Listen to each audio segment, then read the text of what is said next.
Good morning students. आज हम elimination methods के कुछ एग्जांपल्स देखेंगे वर्ड प्रॉब्लम। तो ये देखिए, ये लाइब्रेरी का प्रॉब्लम है। देखिए, इसके पहले हमने टैक्सी का प्रॉब्लम किया था, टैक्सी इन अ सिटी, याद है? बस उसी तरीका का ये प्रॉब्लम है। अब थोड़ा प्रॉब्लम पढ़िए क्या है। A lending library has, to lend यानी क्या होता है? जब कोई भी लाइब्रेरी आपको बुक इशू करती है ना, तो उसको बोलते हैं lending library. A lending library has a fixed charge for the first 3 days। Okay, पहले 3 दिन के लिए एक चार्ज फिक्स है and an additional charge for each day. यानी क्या? अगर आप 6 दिन किताब रखते हैं अपने पास, तो इसका जो कॉस्ट लगेगा ना, लाइब्रेरी को आपको पे करना पड़ेगा, वो उसमें 2 तरह के चार्जेस होते हैं। सबसे पहले उन्होंने क्या कहा है कि पहले 3 दिन के लिए फिक्स चार्ज, यानी मान लो पहले 3 दिन के लिए, यानी इसके 2 भाग होंगे, पहले 3 दिन और बाद वाले 3 दिन। तो ये पहले वाले 3 दिन के लिए कुछ फिक्स चार्ज होगा, और ये जो दूसरे वाले 3 दिन है ना, ये उसको एडिशनल चार्ज लगेगा पर डे, यानी कुछ चार्ज होगा ₹Y पर डे। ठीक है। अभी सरिता पेड ₹27 फॉर अ बुक के फॉर 7 days। उसने देखिए 7 दिन अपने पास किताब रखा है और ₹27 पे किया है। तो इससे आपका एक इक्वेशन बनेगा। While Susy paid ₹21 for the book she kept for 5 days। Find the, देखिए unknown quantities, find the fix charge and the charge for each extra day. यानी फिक्स चार्ज, उसके बाद जो डेज होते हैं उसका जो चार्ज है उसको बोलेंगे the charge for each extra day. ठीक है। अब देखिए यहाँ पे हम ये जो फिक्स चार्ज है ना, इसके लिए पकड़ेंगे वेरिएबल x, और charge for each extra day, यानी 3 दिन होने के बाद 4th डे से 5th डे 6th डे, उसके लिए ₹Y पर डे लगेगा। आई बात समझ में? ये देखिए, let the fix charge is ₹X and extra charge per day. Per day, एक दिन भी अगर ऊपर होता है तो आपको पर डे ₹Y लगेंगे। ओके। अभी देखिए, सरिता ने जो किया है ना ₹27, उसने कितने दिन के लिए बुक्स रखे हैं? 7 days के लिए। अभी आराम से देखिए, ये जो 7 days है, उसका जो भी ये हिसाब निकाला ना 27, ये कैसे निकाला? तो इस 7 डे को 3 और 4 दिनों में डिस्ट्रीब्यूट किया। ओके। अभी ये जो 3 दिन है उसके लिए फिक्स चार्ज है। कितना फिक्स चार्ज है? X। ये देखिए ना, लिया है फिक्स चार्ज X 3 दिन के लिए। 3 दिन का मिला के X है, पर डे X नहीं है। अगर आप बुक 3 दिन भी रखते हैं फिर भी आपको X रुपीज़ देना पड़ेगा। अगर एक दिन रखते हैं फिर भी X, 2 दिन रखते हैं फिर भी X, और 3 दिन रखते हैं फिर भी X। ओके। लेकिन चौथे दिन से आपको एक्स्ट्रा चार्ज देना पड़ेगा। तो अभी देखिए, उसको X रुपीज़ तो लगा है 3 दिन का। अभी ये जो 4 दिन है ना, तो अभी ये 4 दिन का चार्ज अलग लगेगा। अभी पर डे अगर Y है, एक दिन का Y लगेगा, 2 दिन का 2Y, 3 दिन का 3Y, और 4 दिन का 4Y। आई बात समझ में? फिर से देखिए, सरिता ने ये एक बुक कितने दिन के लिए अपने पास रखा है? 7 days। अभी ये जो 7 days है ना, उसके उन्होंने 2 भाग किए हैं, एक है 3 days और एक है 4 days। अभी देखिए, ये प्रॉब्लम में क्या लिखा है? For the first 3 days fix charge लगेगा, और उसके बाद एडिशनल चार्ज लगेगा फॉर ईच डे। तो इसका मतलब देखिए, यहाँ पे 7 days था, तो 7 days के हमने 2 भाग किए हैं, एक 3 days और दूसरा 4 days। अभी ये जो फिक्स चार्ज है ना, 3 दिन का फिक्स चार्ज का मतलब होता है, अगर आप एक दिन रखेंगे फिर भी आपको X रुपीज़ लगेगा, अब 2 दिन रखेंगे फिर भी आपको एक्स ही देना पड़ेगा। अब 3 दिन रखेंगे फिर भी आपको एक्स चार्ज देना पड़ेगा। लेकिन जब 4th डे आएगा तब आपको एक्स्ट्रा चार्ज लगेगा, और वो चार्ज क्या है, वाई रुपीज़ पर डे। यानी एक दिन के लिए वाई रुपीज़, तो 2 दिन के लिए 2y होंगे, 3 दिन के लिए 3y होंगे, और 4 दिन के लिए 4y होंगे। तो यहाँ पे उसको 4 डेज़ के लगे 4y, और 3 डेज़ के लगे सिर्फ x, और दोनों मिला के होते हैं x + 4y, और वो है 27। तो इस तरह से आपका इक्वेशन बन गया x + 4y = 27। बात है समझ में? ये है 3 दिन का पैसा और ये है 4 दिन का पैसा। ये जो फिक्स चार्ज है ना, ये फिक्स चार्ज, ये एक दिन अगर बुक रखते हैं फिर भी आपको x रुपीज़ देना पड़ेगा, अगर 2 दिन रखते हैं तो भी आपको x रुपीज़ ही देना पड़ेगा, और अगर 3 दिन रखते हैं तो भी आपको x रुपीज़ ही देना पड़ेगा। लेकिन जब चौथा दिन आएगा ना, उसके बाद आपको एक दिन का y रुपीज़, इस हिसाब से आपको रुपए देने पड़ेंगे।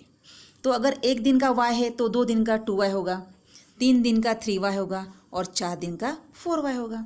तो इस तरह से ये बन गया टोटल चार्ज क्या होगा, x + 4y, और वो है 27। तो इस तरह से आपका फर्स्ट इक्वेशन बन गया। अभी ये देखिए सुशी ने क्या किया। सुशी ने 21 रुपीज़ पेड किए, लेकिन उसने अपने पास 5 डेज़ ये बुक रखे हैं। देखिए फिर हम 5 डेज़ को 2 भागों में डिस्ट्रीब्यूट करेंगे। पहला है 3 डेज़, समझ में आ रहा है ना, और दूसरा है 2 डेज़। ओके, अभी 3 डेज़ के लिए उसको कितना चार्ज लगेगा, x, क्योंकि ये फिक्स है, दिया है उन्होंने। और 2 डेज़ के लिए कितना रुपीज़ लगेगा, 2y। क्यों लगेगा 2y? 3 दिन के बाद अगर एक दिन भी एक्स्ट्रा लगेगा तो उसको y देना पड़ेगा, और यहाँ तो 2 दिन हो रहे तो उसको 2y देना पड़ेगा, और दोनों मिला के उसको x भी देना पड़ेगा और 2y भी देना पड़ेगा। तो ये है टोटल मनी, और वो टोटल मनी है ₹21। तो इस तरह से ये बन गया सेकंड इक्वेशन x + 2y = 21। ठीक, तो इस तरह से ये 2 इक्वेशन मैंने लिखे हैं। आपको बात समझ में आई ना, बुक्स का हिसाब कैसे होता है? ठीक है, अभी इसको हमने एलिमिनेशन मेथड अप्लाई करनी है। अब इसको मत देखिए थोड़ा सा। अब देखिए इस कंडीशन में अगर हम ये दोनों इक्वेशन की एडिशन करते हैं तो क्या कोई वेरिएबल एलिमिनेट हो सकता है, यानी कैंसिल हो सकता है? नहीं हो सकता है, बल्कि x + x 2x होगा, और 4y + 2y 6y होंगे, यानी कोई भी वेरिएबल एलिमिनेट नहीं हो रहा है। सो एलिमिनेट करने के लिए हमें इनका सब्ट्रैक्शन करना पड़ेगा। यानी ये जो सेकंड इक्वेशन है ना, सिर्फ सेकंड इक्वेशन के साइन चेंज होते हैं। कैसे? ये देखिए, ये प्लस पॉजिटिव था तो वो बन गया अभी नेगेटिव। ये यहाँ का 2 ये पॉजिटिव था, ये बन गया नेगेटिव। ये पॉजिटिव साइन को भूल जाना, हाँ, और यहाँ के पॉजिटिव साइन को भी भूल जाना। और 21 भी पॉजिटिव था, कुछ भी नहीं, इसका मतलब पॉजिटिव है, तो वो बन गया नेगेटिव। तो इस तरह सभी का साइन चेंज हो गया। अब ये चेंज हुए साइन को लेना है हमको। तो देखिए ये +x - x कैंसिल हो गया, है ना, एक वेरिएबल एलिमिनेट हो गया। तो ये +4y - 2y हो जाता है 2y, और 27 - 21 हो जाता है 6। तो इस तरह से y की वैल्यू आई है 3। और y क्या था? ये था चार्ज पर डे। कौन सा डे? वो एक्स्ट्रा डे, 3 दिन के बाद में जो डेज आते हैं वो एक्स्ट्रा डेज है, तो पर डे उसको 3 रुपीज़ देने पड़ेंगे। अभी x तो निकाल दिया, y तो निकाल दिया हमने, अभी x निकालना है। तो x यहाँ से निकालिए या यहाँ से निकालिए। चलिए हम यहाँ पे, मुझे इक्वेशन 2 थोड़ा सा अच्छा लग रहा है, तो हम इसमें y की वैल्यू पुट करेंगे। तो ये बन जाता है x + y की वैल्यू है 3, तो 2y = 21। सो x + 2y की वैल्यू है 3 = 21, और x + 6 = 21।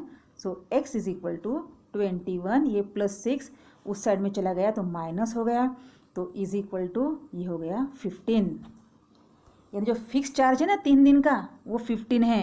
यानी आप अगर एक दिन भी बुक रखते हो फिर भी आपको 15 देना पड़ेगा, 2 दिन रखते हो फिर भी 15 देना पड़ेगा, अगर 3 दिन रखते हो फिर भी 15 ही देना पड़ेगा। लेकिन 3 दिन के बाद अगर आप एक दिन भी बुक रखते हो ना तो आपको इस 15 के साथ ये जो है ना ये 3 यानी आपको 18 रुपीज़ देने पड़ेंगे 4 दिन के, 4 डेज़ के, है ना। 4 डेज़ में क्या आता है, 3 आता है प्लस 1 आता है। आई बात समझ में। तो ये इस तरह से मैंने y की वैल्यू x की वैल्यू निकाल के दी है और ये फिक्स चार्ज ₹15 और एक्स्ट्रा चार्ज ₹3। आई बात समझ में। ओके, अभी ये जो नेक्स्ट एग्जाम्पल है ना ये मोस्ट इम्पॉर्टेंट एग्जाम्पल है। अभी देखिए, आप जानते हैं अगर आपको 2 डिजिट पता है, मान लो 2 है वंस प्लेस डिजिट यानी यूनिट्स प्लेस डिजिट बोलते हैं ना उसको, यूनिट्स प्लेस एकक स्थानचा अंक, और 3 है टेंस प्लेस डिजिट, तो कौन सा नंबर तैयार होगा, कौन सा होगा, 32। करेक्ट। कैसे आया 32, क्योंकि 3 टेंस प्लेस पर है तो हम 3 को 10 से मल्टीप्लाई करेंगे यानी उसकी प्लेस वैल्यू निकालते हैं, वो आई है 30। और 2 ये यूनिट्स प्लेस में है तो इस 2 को हम 1 से मल्टीप्लाई करते हैं तो आया है 2, और ये जो 30 + 2 करते हैं तो वो आता है 32। तो यही टेक्निक हम यहाँ पे यूज़ करने वाले हैं। तो यहाँ पर भी हमें नंबर ही निकालना है। ओके, अब देखिए उन्होंने क्या दिया है। देखिए हमें नंबर तय करना है, इसका मतलब हमको वंस प्लेस डिजिट भी पता नहीं है और टेंस प्लेस डिजिट भी पता नहीं है, और उसी के लिए हम वेरिएबल यूज़ करने वाले हैं। ठीक है, अभी देखिए the sum of digits of 2 digit number, ये क्या डिफरेंस है नंबर में और डिजिट में।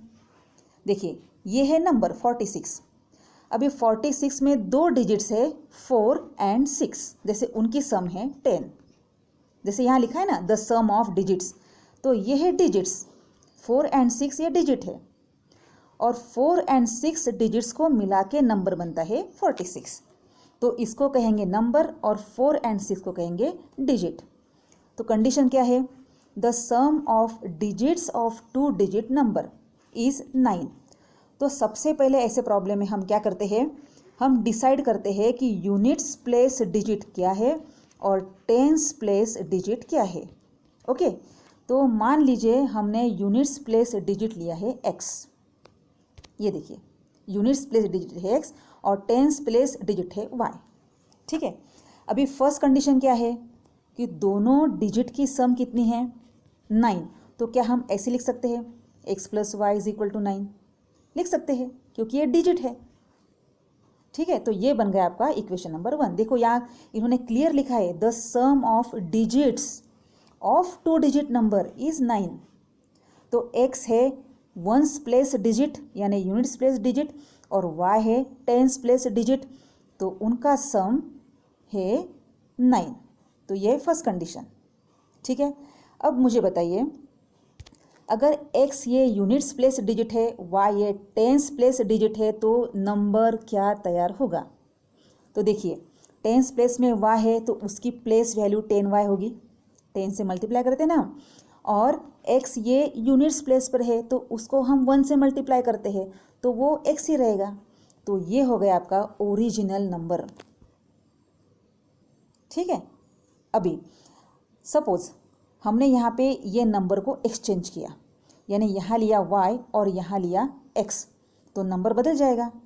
तो इस केस में नंबर कौन सा होगा, देखिए x कौन से प्लेस पे है, टेंस पे है, तो उसकी प्लेस वैल्यू होगी 10x, और y कौन से प्लेस पे है, यूनिट्स प्लेस में है, तो उसकी प्लेस वैल्यू होगी y, तो ये होगा number after reversing the order of the digit. इसको बोलते हैं रिवर्सिंग ऑर्डर ऑफ डिजिट, यानी पहले हमने एक्स वाई लिया है फिर रिवर्स करना वाई एक्स लेना, यानी नंबर चेंज होता है। पहले केस में नंबर क्या था, पहले केस में देखिए y 10 पे था तो वो 10y और x यूनिट पे था इसलिए x, तो ये है ओरिजिनल नंबर। और ये नंबर कौन सा है, number after reversing the order of the digit. तो ये दो चीज़ें केयरफुली देख लो, बस सिर्फ यहाँ पे देखिए एक्स वाई का एक्सचेंज हुआ है और कुछ नहीं। देखिए यहाँ पे पहले वाई था, यहाँ एक्स था, यहाँ वाई, ठीक है।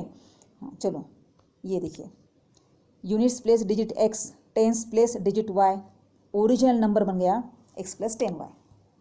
जानते हैं ना मैंने 10y क्यों लिया है, क्योंकि y कौन से प्लेस पे था, टेंस प्लेस पे। अभी देखिए next, number obtained by reversing the order of the digit. मैंने कहा था रिवर्सिंग का मतलब क्या होता है, अगर यहाँ आपने यूनिट्स प्लेस पे x लिया है और टेंस प्लेस पे y लिया है तो ऑर्डर रिवर्स करना, अब यूनिट्स प्लेस पे y लेना और टेंस प्लेस पे हम x लेंगे तो नंबर चेंज होगा, तो वो है ये नंबर, ठीक है। तो मैंने यहाँ पे वो नंबर तैयार करके दिया है।